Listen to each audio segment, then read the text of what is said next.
Hi again. I just wanted to give you a little bit more of an explanation of something.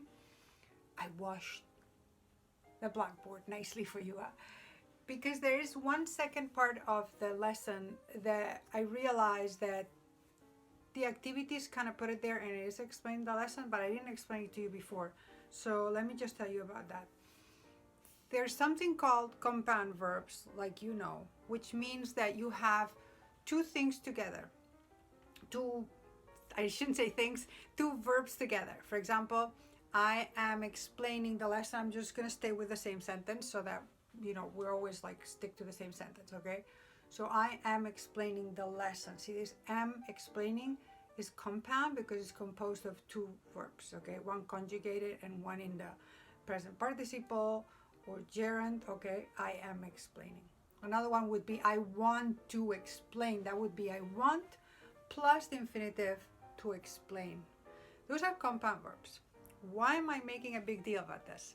Because you will see in the activities that with these compound verbs, the guys that I just explained to you before, the IO and the DO together, they will not do the same thing structure-wise as in where they go in the sentence. Okay, again, I'm talking jibber-jabber and it sounds really difficult. It's not. Let me show you why it's easy, okay?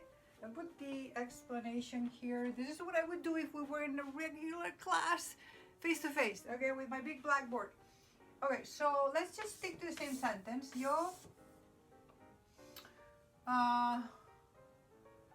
let's say quiero explicar. It's better for my room in the board, okay? So I want to explain the lesson to them, okay? See, the thing with compound verbs, all of them, again, this one or voy a explicar, also that would be another one, like I said before, is that they can go in the same order that I said before. Se lo, se la, se lo, se las. We're still there, but now we can put it in two places. Before, detached, and after, attached. So you're going to see that in the activities, okay? Which one do you choose? Whichever you want. We put them in distinctively before and after. It's just a grammar, so syntax rule. Syntax is like the structure of the sentence, and we just do that. I know Spanish does this kind of things. What can I say? Okay, so you can say yo, and then we'll stick to the one that we did before. Se, la, quiero explicar. This board makes a lot of noise. Okay, se la quiero explicar. So before, again in the same order, always indirect and direct, but it goes before the conjugated verb. Okay, remember that yo is not obligatory, like you do not have to put it there. Yo, so you could say se la quiero explicar. I want to explain it, the lesson or whatever, to them. Okay, so we're doing the same thing we did before. Now, this is one format.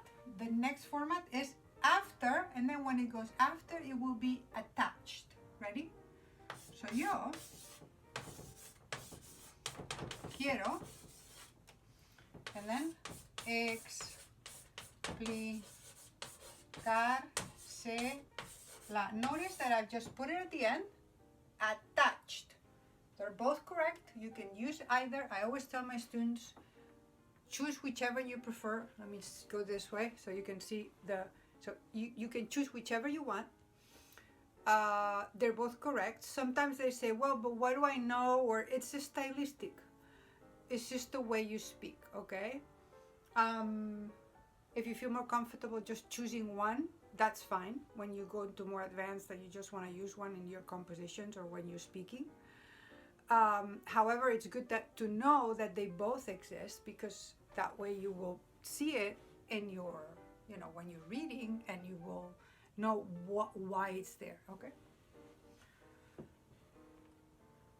Extra little note, you will notice in your exercises that now this word has become extremely long. Explicársela, okay? I'm not going to bother you now with the rules of the accents, which I can bother you whenever you like, and you want to ask me in the discussion board, I can tell you. But because it becomes such a long word, it actually becomes what's called a esdrújula. Esdrújula is a very long word that has the accent in the third syllable back, so it will always have an accent there. All esdrújulas have accent, okay? It goes 3 back or more, okay? These are really long words. There aren't too many. But because we have attached now the pronouns to the end, it has become a really long word now, okay? Esdrújula again. Explicársela, okay? So this is it for that. I don't know, or I'm not sure. I'm gonna have to check.